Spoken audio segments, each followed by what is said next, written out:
What's poppin'? Yes, I have a singer now. Welcome to Popcorn with Cholo Sediaren. And this is our very first Pop Bite. That means we have minisodes now. So, yung mga bagay na hindi makapaghintay sa weekly episodes will be here in minisodes. Just like this very special episode, it is our Jonas Brothers party. Woo!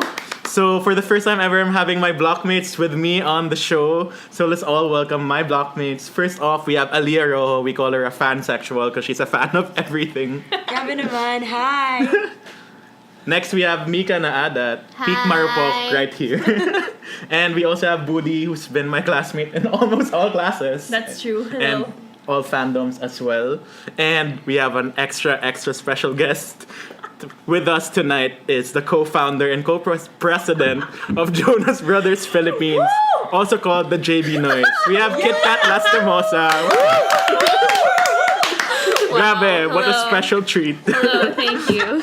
So why are we here right now? So we just had a Jonas Brothers party. Yes. We got the Jonas Brothers party with us. Badum. So Only we just true fans will get that joke. So we had a viewing party for the Jonas Brothers documentary that came out on Amazon Prime. When 2 days ago, a day ago. Around 3 days ago. Yeah, so it's a Jonas Brothers documentary, like showing how they got back together or just documenting their whole lives basically. And so, we just randomly came to Boodie's house as we always do for all these fan events. That's true. It's our version of like partying. Yeah. We have all these fan events. With matching decorations. Yeah, we have like It's our parties. Jonas Brothers albums right here and some pictures of them through the years. And some memes. And the president beside us. So I invited myself. we were like, might as well make a minisode. I've always wanted to make minisodes too kasi mga bagay na, Time just need to get sensitive. out and can't be in the full episode. So this is gonna be a shorter-ish episode, We'll see hopefully. about that. So, okay, We our have main topic opinions. obviously is Jonas Brothers. So how did you guys become a fan? Let's start with the president herself. Madam President. Okay, not to be a hipster about it, but I've been a Jonas Brothers fan for a long time. Since 2006. Let me check. What year was this? I have their first album like in my hands right now. It says here it came out 2005. Yeah, I've been a fan since 2005. Wow. Yeah. It's been 14 years. Yeah, it's longer than a decade. Oh no. Decade and a half almost. Weird. But wait, how did you become a co-founder of the JBnoys in the first The place? origin story. JBnoys. What year did we start that? I don't remember what year we started it, but I think our main purpose was just I wanted to find other people who also love the Jonas Brothers in the Philippines. Kasi parang ever since, palagi yung pina-force sa akin yung Jonas Brothers. Naglagi, huy, pakinggan mo yung band na to. But we heard earlier that it was actually Boodie who introduced That's us not to true. That's not true. That's not true. This is how I discovered the Jonas Brothers.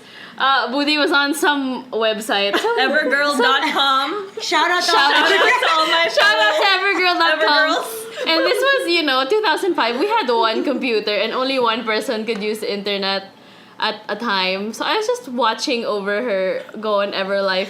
Evergirl. Everlife is a band. Shout out to Everlife. Great songs. I hope they're doing well.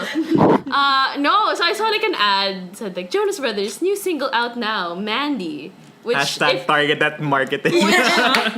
It works. If you know the first single Mandy, that was her first single ever. So it was really the start. So later on when she got off the computer, I googled like Jonas Brothers Mandy, and I think that's where it started. And you got featured on Total Girl. That Yeah. makes you legit. that was like years later, or maybe like a year later, I think. Because let's get into it. Something I realized sa documentary is that at that time, they really weren't that popular. But of course, in my head, they were. Same, So- because of her. I thought they were famous na parang just from the get-go. What about you guys? You're much younger than me. I saw it when I was in the States, and I saw the Yes, like Steve. like, Flex it. My budget. first time ko sa States, bata pa. Grabe yun. Okay, so I went to the States. It's like, may mga ads, diba? Tapos I saw this like, the baby bottle. Oh my baby God! bottle. Then ko talaga siya first nakita. So I go, what is this? I've never seen this in the Philippines. Tapos na-curious ako. So I started buying like magazines in the States and everything. And that's how I discovered like, and the Jonas Brothers and stuff. The Hold On music video played a lot then. Oh, wow. That was that era. And So then, yeah, second album. I think so. Era. Basta Hollywood grade 5. Records. Yeah. Basta grade 5. And then I bought the Jonas Brothers album here. Yeah, that's how I discovered it. Baby that was bottle pop scene. Mika. Me, I distinctly remember seeing the SOS music video on Disney Channel and falling in love at first sight with Joe. And being the probinsyana that I am, friend, mahirap humanap ng poster sa That's why you have Total Girl. That's true. And K-Zone. Nakahanap dito sa books like Tiger Pop ba? Tiger Beat. Tiger Beat. Oh my gosh. Magazines, pages and pages of posters. Those were the days. My room, it was filled with Jonas Brothers posters. We used to Oh my buy God. magazines. I have stacks of Tiger Beat under my bed until now. I'm sure they're all still there. Well, ako, honestly, I'm just a casual fan. I'm a really big Disney fan, so that factored into the Jonas Brothers. Of course, that came with Miley, Just Selena, because Demi. they were associated with Miley. No, I mean, I liked Camp Rock. well, And that's true, That was, yeah. I mean, I was super into High School Musical, and Camp Rock came out, and of course, I got into that as well. And I have 3 sisters, so 2 of them at the time, kasi my bunso was still a baby, so she couldn't really be a Jonas Brothers fan. Like the other day, she was like, may bagong kanta yung Jonas Brothers Burning Up. And we were like, what? That's an old song. So she really doesn't know Jonas Cute. Brothers. She's That's 13 now, adorable. so, you know. Julia ba to? Yeah, si Julia. I'm But, just- you know, my 2 other Congrats to sisters. Julia for knowing who the Jonas Brothers Yeah. are. She knows And now. discovering Burning Yeah. Up. As a new song. Because it came out on Spotify recently lang. Yeah. Yeah. So, she thought it was new. But anyway, so yeah, my 2 other sisters, Jonas Brothers fans as well. So, you know, it was a whole party with all the Disney stuff. So, that's my role here because these are fangirls all around me. I'm just gonna be the casual, medyo sax lang fan. Or parang, I know enough, ganun. So, let's get to the main topic. So, we just watched this documentary, Chasing Happiness, on Amazon Prime. And the context of the documentary was that they were just hanging out together for the first time in how many years? Na silang tatlo Yeah. lang. Nick, Kevin, and Joe, of course. They were in Australia.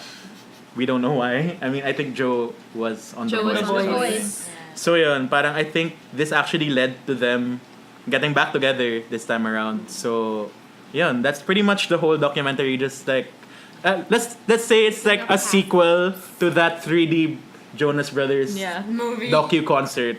But also may prequel din kasi may origin story din.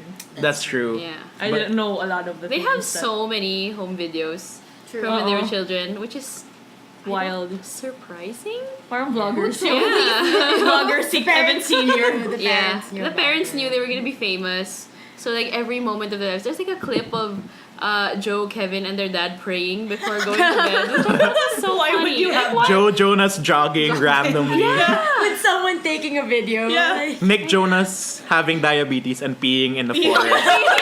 stopping Every 15 15 minutes. minutes peeing on the side of the road. They have got footage of that. They have footage of everything. So that's how, like, documented their lives were. Kaya Yeah. even in this documentary, you can see how their lives began as brothers and as musicians, as pastors' kids, etc., etc. Can I just say though, like, grabe naman yung, I mean, there was a part where the church community just shunned them out because yeah, they that were was doing right. music. They I was weren't like, bad. what is this? The Philippines?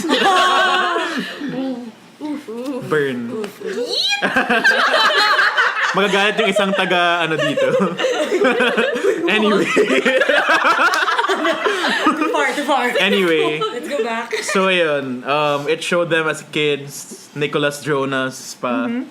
What can you Also, say can about I just say, even before the Jonas Brothers, meron din kaming like knowledge of Nick's solo career before the Jonas Brothers were a thing.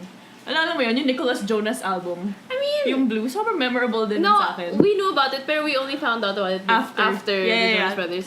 But Pero then there like- was one song, yung Please Be Mine, was already in that. Like, there's like an early version of Please Be Mine. But like I didn't know baby Nick Jonas was actually on Broadway at that Actually, young I age. didn't. I just found out through the document. And even tapos because of that ginalingan ni Joe, tas nakigaya na rin siya basically. Yeah, I remember. It's like I remember also like them talking about this like as kids na si Kevin or Joe ba yun, parang he had to go to like figure skating lessons so he could get like roles, things like that. But I knew that Nick was a theater kid like from the start, but I did not know he was that good. There were clips of him singing at 7. At that age. He was on Les Mis. Yeah, Wow. but you know, like when you're 7, like I guess a lot of 7-year-olds, like when they're on Broadway, I mean, you know, Just Sucks lang. Yeah. sucks lang. They get Get a job done, But Nick was so good. Like those yeah. clips of him singing, like wild. I had no idea. Which like I don't know why I doubted because we all know that Nick is the most talented Jonas. Ooh, ito na. The Nick girl opinions eh. are Nick girl. beginning. So yun nga, they were showing the early Jonas days, like the first album, and parang after that they showed that for a time the Jonas Brothers weren't a thing. Like they Yeah. got dropped by their label and all that. I didn't even know about this part of their Yeah. story. So I My knew grind. that they were dropped by Columbia, their first record label. I didn't know that how they were doing like financially as a family. Na parang they had to move. were poor. Yeah, they were poor. Like their parents weren't Apparently, making money. their parents lost the jobs to them. Yeah, at one point they were They're But unemployed. the mom, I don't think the mom was working then. Yung Pero pastor lang that- talaga. in the documentary, they said na they told their kids na your father resigned from the church and your label dropped you. Like on the same day. And like, we're moving. and we're We don't moving. have the house anymore. We can't have the house. Like, can And you have imagine? diabetes. Everything just came crashing Yeah. down talaga together. And I had no idea that's what Yeah. they were going through because this was the time when I was a really, really big fan. Parang, may album sila. It means they're famous. They're Yeah, good. means they're Yeah. doing well, yeah. It's just, I mean, it's just really hard to make it in the industry in Yeah. general. I mean, I can see it in a lot of people that I work with. And I'm from a label, and Dropping of my course, you know, I'm part of trying to make people happen, and it's not easy. Yeah. So seeing that even the Jonas Brothers had to go through this, I mean, props to them talaga. For really making it and really making a name for themselves. Proud of diba? them. Good job, Sam. And then We Disney stand. picked them up, Yeah. Yeah. and So this was this was the real beginning. start Of of their their careers. I remember because what Disney did was the first thing they did was like we're gonna premiere Year 3000 on the Disney Channel, and I remember I was part of like this little forum. That's super nerdy. No, because when I started liking the Jonas Brothers, syempre I was googling like parang like Jonas Brothers fan sites because that's what you did back in 2006. MySpace was a thing. MySpace was a thing, MySpace. fan sites were a thing. MySpace. So I was part of this forum with a bunch of girls from the States. We would just talk about the Jonas Brothers every day. And then, yeah, I remember that's where I found out that they were dropped by the label. And then we were also concerned na, oh, they're going Disney. They're gonna be so famous now. Because of course, like they were like this little band that we all loved. And like if you put them on Disney, it means na They're they're gonna gonna have be big. and they're gonna have like younger fans. Like what's gonna happen? Like, we young. Me at 14 saying these things. Well, but it's all part of like discovering something early on. Like Yeah. there's a point where you don't really wanna Want let people go to and know. people to know, but it just needs to happen for that person also. Yeah.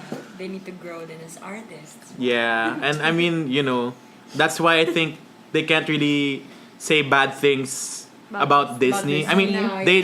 No, Nick Jonas we were watching this carpool karaoke earlier, and he was like, there were challenges. That's how he diplomatic. framed it. And I think that's part of it because Disney brought them back up and, helped them survive Yeah. what they were going through. Like they and wouldn't be who they are now without their Exactly. Disney career. Yeah. Without Camp Rock, walang Jonas Brothers. Shane Gray. Diba, Joe said he felt he was, ano yun? What did he say about being Shane I Gray? know. He said that's when he felt he was truly like in the zone or Yeah. he found his moment. I don't know. He said Acting something for like that. TV, or he said something like that. Because Nick and Kevin were barely in In the Camp moment, Rock, yeah. which I mean, that's why Camp Rock 2 had more of Nick. yeah, I but still guess. no Kevin. So yeah, so Disney days. Justice for Kevin. That's true. Always. That's the moral of the whole documentary. Oh my God, Kevin. sobrang kawawa si Kevin. I know. We love him. Just because he wants Kevin, if a you're happy listening. family. Right? Kevin deserves better. I hope he gets, like a better The recognition. position. Yeah. This era. Let him sing more. Yeah. Like, come on. He can sing naman. He sounds right? like Joe. Alam niyo ba yun? Like, Talaga? In the docu. Oh, curious ako eh. So, sinerch ko yun before. Like, what does Kevin sound like? Like, when I don't sings? know if he sounds just like doesn't Joe. want So, to like, sing. That's why they don't. I don't know. We'll Okay. see. So yeah, Disney days. Let's get back to Kevin later because we're gonna have Yeah. Kevin gets brother his own by brother segments. dissection. So ayun, Disney days. They had so much. Camp Rock. They appeared on Hannah Montana. Yes, Smiley. I love you, Miley Cyrus. Niley. And that's when Niley was a thing Niley. Niley. forever. I mean, obviously wala na But, ngayon. Hindi pa na forever. Nag-emote si Nick nung in-announce na ikakasal na Yeah. siya. Yeah, he Wedding wrote a song Bells. called Wedding Wedding Bells. Bells. And their concert Such a here, they sad performed girl. that song. Yeah! Shout Wow. out. feeling affected talaga siya. So No, he yun. really was affected. Kasi, I think, like, Miley talked to him, like, and told him personally, like, hey, I'm getting married. Are they oh, still yeah, like this is, close? I don't think Not so much. But this was the narrative in the song. It's like, can you keep a secret? I'm not actually sure if that actually happened. But Miley, during those Disney days, I was talking to you guys about this earlier, but Miley had a book. Did you read that book? Miles ago, my Miles sister has a ago. copy, but I haven't read it. Okay. Yeah, so she has a book, but I just remember like reading a summary on like some YouTube channel made a summary of that chapter about Nick, and like Charming. she never referred to him by name, But we all know. but she called him Prince Charming. Oh. And then I mean, Seven Things Yeah. was a thing. Things. no, you remember? Yeah, so. But also in SOS. SOS is about Miley, like about their breakup. Ah, talaga? You didn't know that? But there's this line that's like hugs are overrated, just FYI. FYI. Which is a weird line, right? That's a weird line. Pero in I think it was in Miles to Go, where she talks about like how when she first met Nick, like Nick was like gonna shake her hand, and Miley was like, "Oh, I don't do handshakes. I only do hugs." Oh. Yeah. That she goes super deep into the Joe Bros history. I'm a historian. So yun, there was also of course Joe and Demi for a time. Oh yeah. That was Was that real? I don't know. I mean, now they're BFFs, Yeah. still going on tour together and all that. I hope Demi's doing okay. Oh, Demi. Yeah. We all stand. We love you, Demi. Anyway, going back to Jonas Brothers, I mean, we noticed earlier in that documentary, yung pinakita yung rise sila sa Disney, parang we were like, oh, BTS is shaking. Oy, Don't walking tell the on armies. eggshells. I love listening to BTS songs, but like, Same. parang with the crowds, they were putting, I mean, the crowds that were going to Amassing, their yeah. concerts, parang ganun yung scale ng BTS Yeah. right now. Like, as Boodie said, Joe Bros walks so That was BTS Aliyah. can- or Aliyah. Aliyah. Call me! Cover me! Hugas kamay. Wala. I mean, I would also say that about One Direction. Yeah. you can say that naman. I mean, there's always an era for each boy band. Right now, it's BTS. That's true. Before The that, Jonas One Brothers Direction. Before that, experienced the same thing. There's 1D, always that. NSYNC, era. the Beatles, everyone. So, you know, It just it's just nice seeing that na wow, ganun pala kalaki talaga Jonas Brothers that time. So, now we're just gonna go discuss each brother a bit based on the documentary. Like their current selves. Yeah, and like what we noticed because of About this. them now. Alright. So I mean, even before watching this, everyone was like, Nick is like the douchebag brother, and It's it how shows. he dresses. He's always think been the about- alpha. But right, like even from when they were kids, Yeah. Nick was like Oo. 7 and getting Broadway roles, and his brothers were jealous of him. And he was the Competitive. youngest at He the always time. knew. It's not my fault. But they were I'm always so really talented. Sobra. Nick is. That's why, obviously, we find out in the documentary that Nick was the one who broke the band Yeah. up. And the other two couldn't do anything. Yeah. Joe was like, I have nothing. I have nothing to say to you, and Kevin was like, just Didn't like, know what to do. what am I gonna do as Kevin now? Guys, I need you. I can't just be Kevin. And like going to Kevin, I mean, he was just airing out a lot of his frustrations about Kevin being just Kevin. for- Yeah. Kevin really got the short end of the stick. I mean, we knew that ever since, Yeah. but like the documentary It really solidified that. highlighted it, Parang, yeah. come on. Like the reality show, like really made me sad because I always wondered. Obviously, I watched both seasons of Married to Jonas. which was not a good show. Yeah. But of course, But you still watched it. Of course, I finished it, but I was always wondering, like, I wonder why, like, Nick and Joe are barely in this, because if you guys don't know, it was mostly just Danielle's family, like her Italian New Jersey family, which like they were fun naman, but you know, we watched it because the show's called Jonas Married to Brothers, Jonas. Jonas. And we want to see the Jonas Brothers, but like they were maybe in like 3 or 4 episodes. They had That was in passing. yeah. lang. No, but the finale was about like how they had like a reunion concert and then I cried.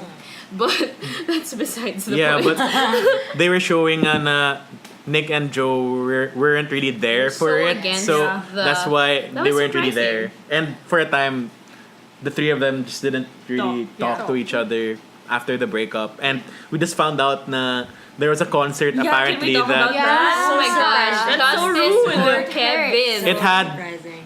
the names Joe Jonas and Nick Jonas. It didn't say Jonas Brothers. And they said na They would only they were sing only their sing their individual individual songs. songs, not But the then band songs. apparently the whole show was a bunch of All Jonas the- Brothers. all the Jonas songs. Brothers hits. And With Kevin was like, Kevin. why wasn't I there? Parang he really, that's how he felt na parang, okay, ganito na pala. Yeah. So that was rude. That was the Oh. moment when Kevin was really left out. Yeah. That's when you really saw it's a movie. But also, I really like when they were addressing this situation, Joe said, like, oh, we just didn't, like, we thought, Joe went hard and he said something like, we thought you were holding us back. But Yeah. then Joe kind of realized na, oh, Kevin found love really young and, like, his priorities were just so different and they couldn't understand it at the time. But now Joe knows na, oh, he would do anything for Sophie. What was his... Oh, what It's did he about say? balance. I do anything. Yeah, He's balance. like Sophie for an 1 hour. Yeah, and now he gets it. So it's nice that they all have like that deeper understanding of each Yeah. other of like why they did the things they did. Si Because Nick, no. I feel like the breakup kasi really Nick just... did not Yeah, acknowledge anong it. sinabi he ni was Nick? so quiet. Yeah. He was like, I'm sorry. I'm not sorry for anything. Again, Just said going it, back it's to the fine. alpha. Gosh, like a true Virgo. Siyempre alam ni Mika na Virgo siya. Nick Oh, is, wait, fun fact, alam niyo ba ang ka-birthday ni Nick si Kit? no, Nick is 1 day younger than But me. like same, Yeah. but like in Philippines, they're both September 15. Anyways, So now, Joe Jonas got married on your birthday. May 2? Yeah. Talaga? May 2 in the Philippines. Interesting. Pwede na. We can so now Interesting. both sisters are like we have connected. So I wonder what CD We're is basically connection to Kevin is. So CD and Kevin step up. We gotta have that connection, you know? let's find one. And last, of course, we have Joe. I mean, among the three The Jonas funny brothers. one. I feel Joe. like Joe really tried to compensate Joe's- with like his funny personality, Yeah. knowing that Nick was like the really talented one. Yeah. Ever since they were young, he was doing Broadway. He really Yeah. like he always had that strong personality. So Joe had to like have need to his have own something. thing. Yeah. Yeah. I'm gonna be the funny one. Yeah. And But I still think yun that was nga, great. Aliyah noticed earlier that DNCE really boosted its It confidence. did, And he was yeah. saying that It did. also. I think I watched recently their the oh my god SNL performance, Yeah. and compared to like the OG Jonas Brothers, Joe really stepped up during You both. saw Cool? Cool Yeah. and Burning Up. I love was that. super impressed by how Joe really took the stage. Lumalaban. I feel like there was really Lumalaban si growth with Kuya. his artistry, ganon, during the break. Do you guys remember they performed at the American Music Awards this was before pa? And then no, it was so funny because the whole thing was like glass breaks and then they Oh, walk okay. through the glass. And then Joe know this. tripped and fell down. Yeah, and I for know the this. whole performance, he was wearing like a white suit and he started Bloody. bleeding. Oh my god. So funny. And this is when they had bad hair too. It was like It was the weird time. Yeah, the spiky sweep. hair. Oh yeah, like the okay. sweepy hair. I mean, that was a thing in Yeah. 2008, 2009. So, Oo. I mean, now, of course, they're like all married and Yeah. everything. So, Weird. Wow, which they're is all weird. married. Except for Frankie. Aliyah! May chance ka Watch pa. Aliyah's gonna be the Future last Mrs. Jonas. Jonas sister. I mean, Mika was saying earlier, may chance pala sila all along ni Joe Jonas kasi Age Sophie Turner is our age. Shout out to the Queen of the North. Ganda mo. Also, Yeah. Priyanka is older than Kevin. Kevin. Yeah, you know there are no Yeah. boundaries. Yeah, no that's why one can Aliyah be started start DMing Frankie. Hey, Frank. I mean, shout out to Frankie because he only appeared like The credits. after credits, like the current Frankie Frankie. not have good enough opinions that he wasn't worthy to Of the be main included. movie. Yeah. I mean, I guess wala siya sa narrative Yeah, talaga. he was Film. young. Yeah. He was too young. He was a baby. I don't even know how far he is from Nick. I think kind of A lot, far. yeah. Yeah. A lot. Compared to Far. the three, no? Siguro like Yeah. mga Oh my 8 God. years. Oy, sige mamaya na. But what I'd like to see is like Frankie giving a whole commentary about this whole movie. About him. I need a though. bonus Frankie track. Jonas reacts to that the would be Jonas so The bonus Brothers Jonas documentary. commentary. Make it happen. Frankie. The one who knows everything. You know? Yeah, he was saying that in the Inside, after credits. Right? Frankie does music now. He's like a producer or something. Wow. And he graduated. Tapos when he graduated, he was wearing like old merch of So himself. he was wearing a toga. But underneath, it was a Frankie Jonas shirt of him, of 7-year-old him. I love someone who So stands the Von himself. traps are shaking right now. He stands himself. But I really feel like there are a lot of families who are like super musically inclined na Yeah. it's just bound to happen na Yeah. they become a thing. So props to you, Jonas' parents. Yeah. You made them a thing and documented everything really well. They knew. They've been new. So galingan ko na para document ko na. Document your life.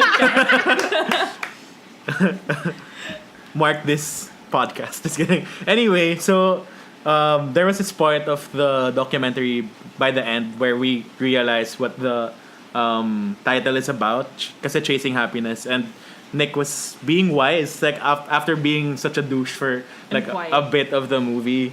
Parang he was like, during their solo era, like their side projects and everything after the breakup, they were like, why were we chasing happiness when happiness was there all along? Parang Yeah. boom, title, ayan na. But how were you guys when they broke up? Like Oh. as big, Oh super my big God. fans. Okay, so what year did they break up? Like 2013. 2013. When One Trump. D. Charot, no. No. Ay, di ba pala? 2017 pa yun. Because they discussed this. No. Your perception of time is so warped. Law school. No, okay, so it was 2013. I was already like older. Over it. That was, yeah, I was kind of over it because 2012 was when they came to the Philippines. So I had seen them in concert. So I feel like I had achieved things. Peak Jonas. Yeah, they discussed how, if you don't know what happened when they broke up, was that they tried to reunite. They released a few songs. I like but Pom then- Poms though. No. No, Everyone it's else not here very doesn't, no, but I for liked me it. too. Because I also wasn't No. feeling it. Like, I Yeah. remember when those songs came out, I'm like, this doesn't feel right. Like, it's too different. So when they broke up, I'm like, fine. And 1D was a thing na at One that D was time. a thing, and I I did was love One preoccupied Direction. now with One Direction. I When mean- you have a One Direction podcast, invite me. Of Mas marami course. ako magsasabi doon. So, ayun na. After making this documentary, they realized, oh, we're enjoying each other's time na after all the drama in our lives. And let's get back together. And now they have a new album, which is called Happiness Begins. Sequel siya sa documentary, sort Oh, of. how about we talk about when they reunited? Like, Yeah, how where did were you guys Me, I cried. When Wow. they reunited, I was, oh my God, naalala ko, it was around midnight here na nung in-announce nila. Naalala ko, The soccer I was about to picture, I but- was about to released- fall asleep, and then I It was checked my late. I remember phone. it was late. yeah, they released that James Corden parang teaser for Yeah. Carpool Oh yeah, Karaoke. that was so random. I freaked out, I remember. And that was the tape, like, Yeah. a throwback to the table Yeah, video. Yeah. that was the first thing I did, I remember. So I was like, oh my gosh, the Jonas Brothers are coming back. So, of course, naturally, I wanted to listen to the Jonas Brothers. Tapos wala sila sa Spotify. Diba? Yeah, wala. They That's weren't when I on Spotify. discovered So what I did was I opened my iTunes. Tapos I haven't opened my iTunes Goodbye, for iTunes. for like 5 years. Like college pa ako last like early college. Then I listened to It's About Time. Wala lang. I did the same thing the next morning. Like, I got all my albums on my iTunes. Oh my God. But I didn't expect to be so emotional about it. Because like I said, when they broke up, I didn't feel that sad about it. Because I felt like, they had run their course. Yeah. But when they came back, they had that James Corden video.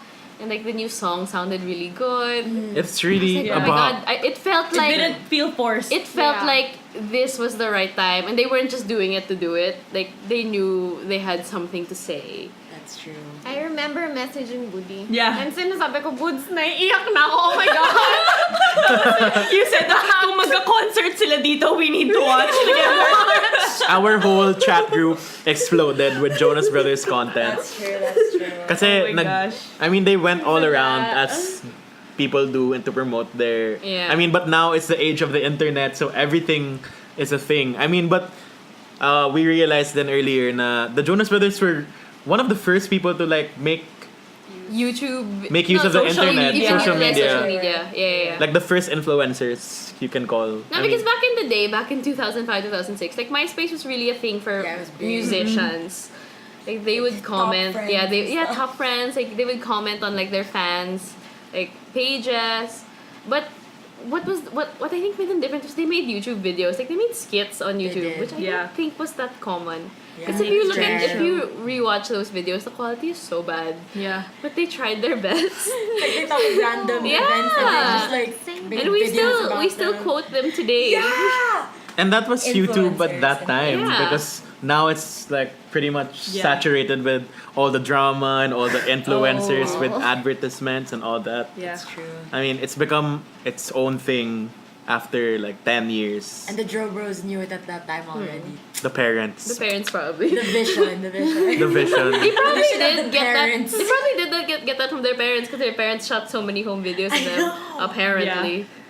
So now let's go to our mini album review for their latest album, Happiness Begins, which came out last Friday. Sabay yata lumabas with the documentary. No, Parang the documentary the was name, first. yeah. Ano una ba? The Yeah. album came after. Parang 2 days earlier siya. Yung documentary. Yun. So Happiness Begins is the title, coming from chasing Yeah. happiness. So what did you think of the album in general? We just listened to it now. Yeah. 30 minutes ago. What- We did. Which I feel like I really held off on listening to it because I didn't have time to watch the documentary this week. But my friend said, no, you have to watch the documentary first and then you listen to the album. I was like, fine, I'll wait. But then it's really good.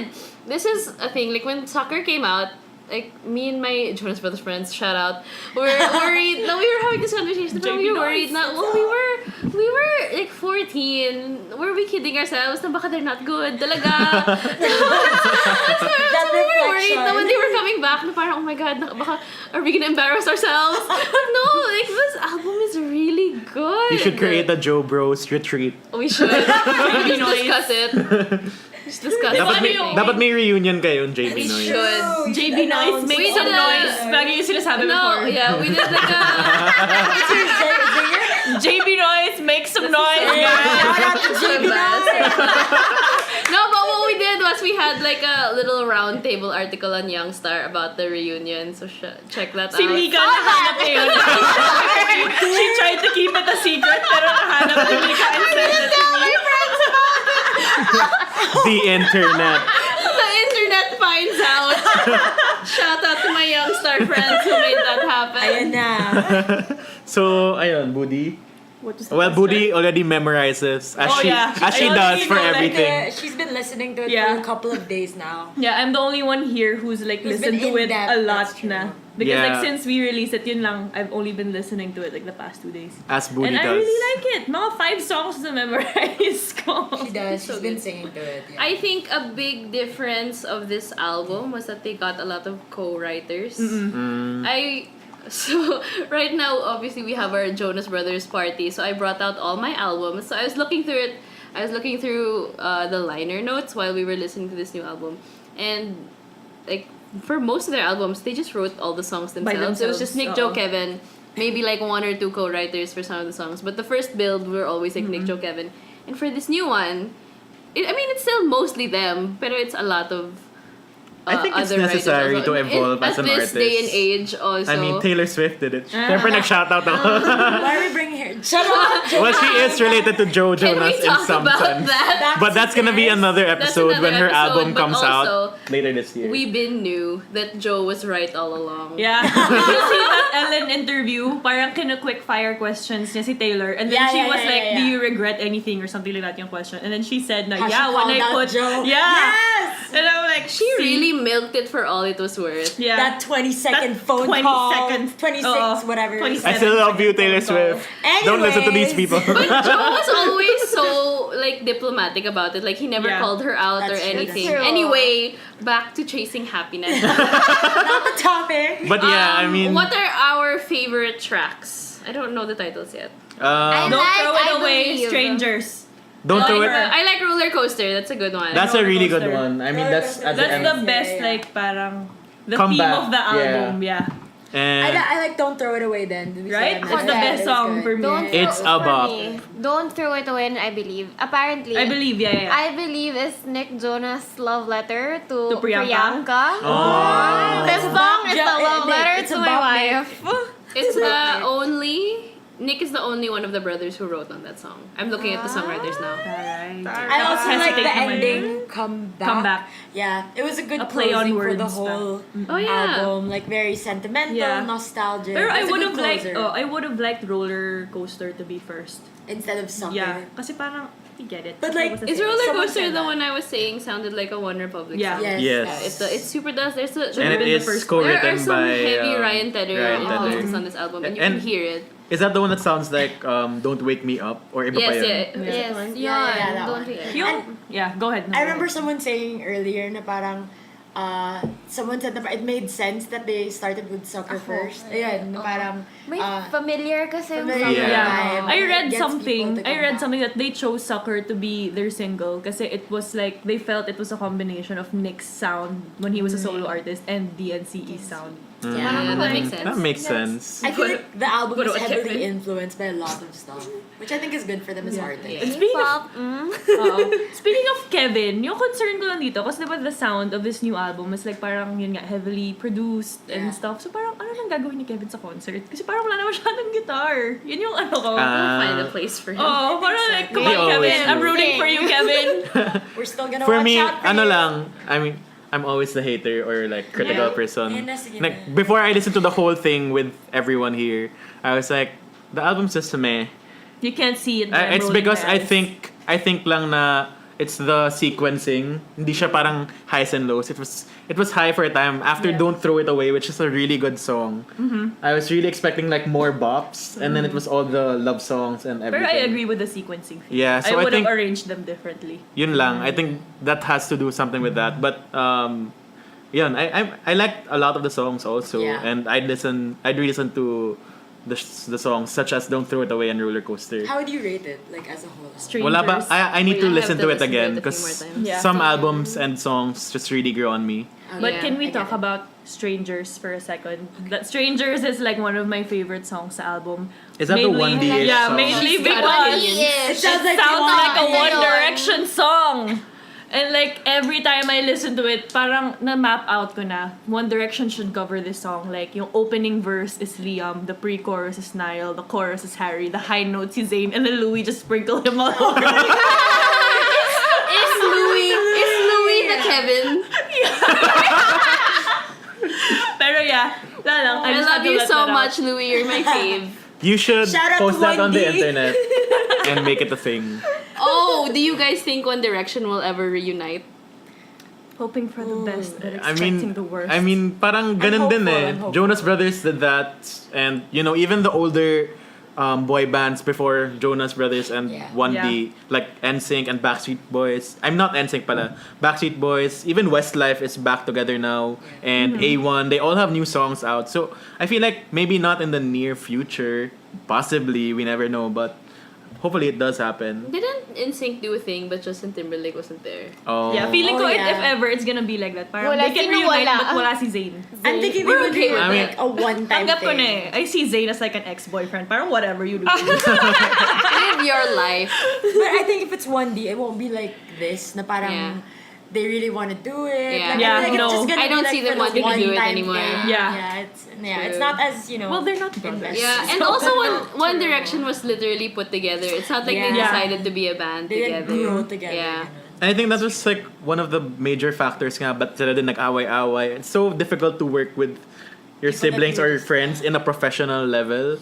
At some point talaga, I think you'll get on each other's nerves and you just don't want to see each other Yeah. for a time. But I mean, they're back together now, so why are we... I mean, that's part of it, It's all good. right? It's all good. It's all Yeah. good. They're good. Rockin'. So one Oh my gosh, can we talk about that little part? That was my favorite part of the So documentary. cute. It's so cute that they got it There on was- like video Yeah. then. There was a phone call with Kevin and his now wife Danielle. Then girlfriend. Then not even Not parang pa, they oh, were parang just start they were dating. just Future dating. wife. like Nick and Joe were being super uncool about it. And we're like, oh my god, that's gonna be his wife. And it happened. It was so cute. Ang galing. Aw. Rockin'. Rockin'. Rockin'. That was Good the job, word of the Kevin. documentary. What did Kevin say? Can you not say things when I talk about It's true. Adorable. Grabe lahat talaga naka-document. I know, it's it's amazing. galing. Ang galing, ang It's the galing. nth time we're saying this, but we're just like, galing wow. talaga. Vision kasi talaga. The clips that they have, The like how? foresight, legit. How do you have those things? It's wild. That's smart. It's smart. So I guess that pretty much sums up what we feel about the documentary and our our Initial preliminary thoughts on the album. Of course, as all albums and songs, we have to really take it in and listen to it more to have a full opinion. But at this point, we say it's a good album. It's a yes. It's a yes. It's a yes. for me. Yes, Great. Good choice. Would So yun. recommend. Thank you guys. It's been a nice, random, and spontaneous episode. Minisode. I'm happy to start the minisodes now, and hopefully we'll be back for more minisodes in between the weekly episodes. But as per tradition and the weekly long episode, we have a mini pop stop. So what are your recos and and recommendations and just comments on pop culture that you've seen lately? Ako, I saw, speaking of... Putting us on the spot here. Aliyah's face. Aliyah's like, I have too many. just kahit isa lang. Don't For make me do me, this. for me, I just saw X-Men, Dark Phoenix. Was it Speaking nice? of Sophie Turner, I did expected it, order but I was disappointed. I mean, That's not a recommendation. I said recommendations and comments. Okay. Pero yun, but aside from that, I still, as a goodbye to X-Men, I still watched it. And it was just disappointing. And hopefully the MCU revives it in 5 years into a good. And I hopefully Including the Avengers. yeah, and hopefully nga, the Dark Phoenix saga has the best interpretation in the Marvel Studios interpretation on it. And aside from that, I've been watching HBO's newest show, Chernobyl. It's so good. I might have a minisode about that soon. Super ganda niya. Super terrifying to think that governments can do such things. Just watch it for yourselves. And there's also an accompanying podcast. So yun, next. Wow. I recommend the new Netflix rom-com Always Be My I was Maybe. gonna do that! I was first! I just watched kanina. Ang ganda. nice, diba? Ang ganda. I loved it. Sobrang kilig ako. Umiyak ako. Keanu Reeves. Umiyak ako. I was surprised Keanu Reeves because I didn't know anything about it coming into it. And when Keanu Reeves walked in, I already knew that, oh my god, he's playing himself. Like, you know it once he walks in, just like, oh my god, it's Keanu, it's Keanu. And that end credits rap. That was so So good. And it's just really nice that we have more Asian Yeah. representation now. So hopefully it's, with K-pop on the rise. They've always been there, but Segue na with the yun. Western takeover of the Hallyu wave. And Aliyah has something to say about NCT 127. Let's go, Aliyah. The fansexual is right here. So now, tonight, NCT 127 had a concert. If you don't know NCT 127, they're a K-pop group under SM Entertainment. They have they're a subunit of this group called NCT. So you better check them out. They're really Leave this for good. the next episode. NCT 127, I recommend the song. They have one out now called Superhuman, so check it out on YouTube. If you forget, just check Aliyah's Twitter bio.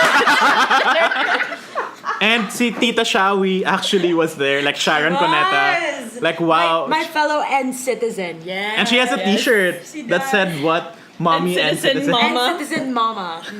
So yun. Anything else? Me, the Tony Awards are tomorrow.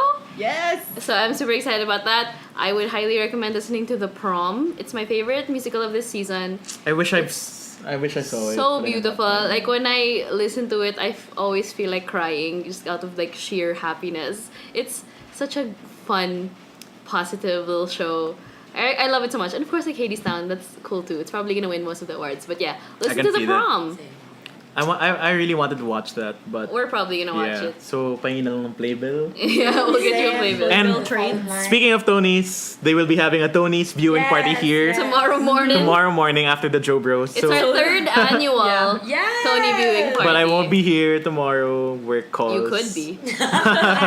So yun, that is it for our first ever Pop Bite. Thank you guys so much for this spontaneous recording. I enjoyed the night. I enjoyed the documentary.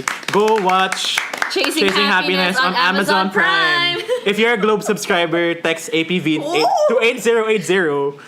Shout out to Globe. Not Please sponsor sponsored. me.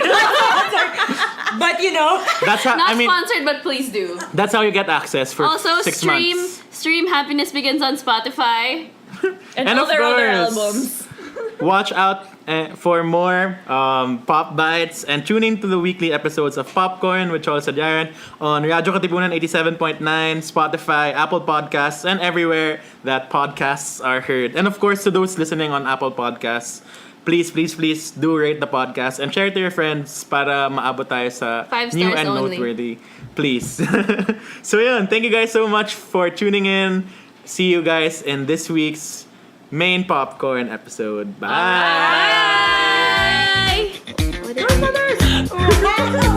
Bye!